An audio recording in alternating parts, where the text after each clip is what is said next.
लगा कि जम्मू कश्मीर की चर्चा नहीं हो रही है। राजू भाई आप बताइए ना थोड़ा सा। देखिए आज हरियाणा की इसलिए क्योंकि हरियाणा में वोटिंग आज हो रही है। आप बताइए आपको क्या लग रहा है, क्योंकि जम्मू कश्मीर का एग्जिट पोल भी आज ही आएगा।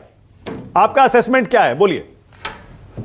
देखिए जम्मू कश्मीर में जब चुनाव शुरू हुए थे उसी समय सभी पार्टियों को ये लगने लगा था कि उनकी सरकार बनने वाली नहीं है।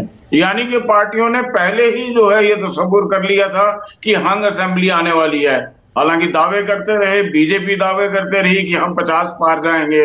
और कांग्रेस नेशनल कॉन्फ्रेंस जो है वो दावे करने लगे कि हम सरकार बनाएंगे। तो ये दावे जो थे ये शुरू से ही इनके चलना शुरू हुए थे। लेकिन जब चुनाव में ये लोग उतरे तो इनकी हालत वही हो गई उस स्टूडेंट की कि 100 नंबर का पर्चा है तो अटेम्प्ट ही नहीं किया जब 100 नंबर का, तो उसमें जो है तुम कैसे उम्मीद करोगे कि तुम्हें जो है पूरे के पूरे नंबर मिलेंगे। कांग्रेस जो है जो गठबंधन के साथ लड़ी 31 सीटों पे लड़ी, नेशनल कॉन्फ्रेंस 51 सीटों पे लड़ी, टोटल 82 सीट। दो सीटें इन्होंने इंडिपेंडेंस के लिए, एक कम्युनिस्ट पार्टी के लिए छोड़ दी, एक पैंथर्स पार्टी के लिए छोड़ दी। टोटल 84 सीटें। बीजेपी टोटल जम्मू में 43 सीटों पे तो लड़ी जम्मू की, लेकिन श्रीनगर में 19 सीटों पे लड़ी। बाकी इंडिपेंडेंट को स्पोर्ट्स और उन सभी को देते हुए टोटल 62 पे जो है वो आके उन्होंने उन सीटों पे लड़े। इसके अलावा पीडीपी और बाकी इंडिपेंडेंट्स, अवामी इत्तेहाद पार्टी इंजीनियर रशीद की और बाकी छोटी पार्टियां, वो सारी जो है कुछ सीटों पे लड़ी। यानी कुल मिला के सभी पार्टीज ने ये खुद ही डिसाइड कर लिया था कि हम जो है अकेले अपने दम पे सरकार नहीं बना सकते। जम्मू और कश्मीर दोनों रीजन्स की पॉलिटिक्स जो है जानते हैं लोग, वो ये भी समझते होंगे कि जम्मू का पॉलिटिक्स जो है वो बीजेपी सेंट्रिक रहता है। तो बीजेपी को ज्यादा उम्मीदें जम्मू से थी। बाकी जो थे कांग्रेस, नेशनल कॉन्फ्रेंस और दूसरे इंडिपेंडेंट हैं वो कश्मीर सेंट्रिक हैं। और कश्मीर की राजनीति समझने वाले ये भी जानते हैं कि कश्मीर की राजनीति पल पल बदलती रहती है। कश्मीर में पहले जब ये चुनाव शुरू हुए तो नेशनल कॉन्फ्रेंस और कांग्रेस को ये लगने लगा कि ये जो है इस पर हम आसानी से सरकार बना लेंगे। लेकिन हुआ क्या, अवामी इत्तेहाद पार्टी जो इंजीनियर रशीद की जो पार्टी है, इंजीनियर रशीद चुनाव में जो है वो चुनाव से ठीक पहले तिहाड़ जेल से छूट के आए। लोगों को ये लगने लगा कि इंजीनियर रशीद हमारी जो है समस्याओं का सारा हल निकाल लेंगे।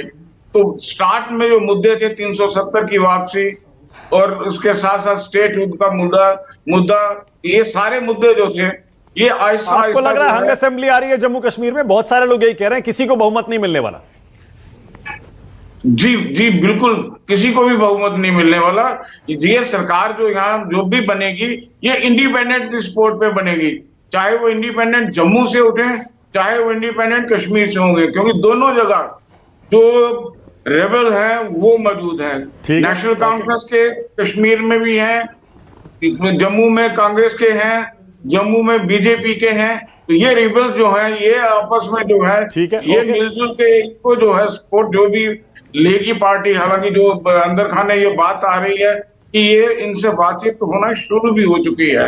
यानी कि बैकडोर जो है बातचीत जो है पार्टियों की आपस में शुरू हो गई है कि सरकार किस तरह से बनानी है। लेकिन एक चीज इसमें सबसे बड़ी बात एक चीज है कि बीजेपी के खाते में बिना अभी तक जो है चुनाव लड़े हुए सारे ये मान रहे हैं कि 5 सीटें जो कि नॉमिनेशन की सीटें होंगी, नॉमिनेट सीटें होंगी, 2 कश्मीरी पंडित माइग्रेंट्स के लिए हैं, 2 विमेन्स के लिए हैं और एक जो है पीओजेके के रिफ्यूजी की सीट है।